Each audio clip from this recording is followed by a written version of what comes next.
Welcome to McPlum, simple solutions served daily. You're going straight to action. First, confirm the safe mode label and remove any case or accessories that might press buttons. Make sure the phone has around 20% battery. Now perform a restart. Long press power, choose restart, and as the screen goes black, hold volume down until the Realme logo finishes. This forces a normal boot sequence.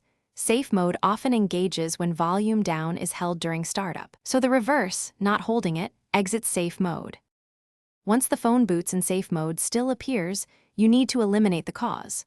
Start by opening settings, right arrow apps and sort by install date.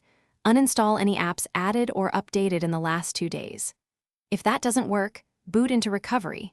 Power off, then press power plus volume up until recovery appears, and run clear cache partition to remove system cache that can keep safe mode active. Make sure to reboot after each removal to test whether normal mode returns.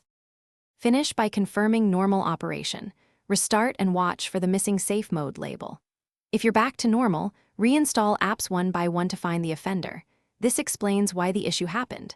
If nothing helps, backup data and perform a factory reset from settings, right arrow system, right arrow reset as a last resort.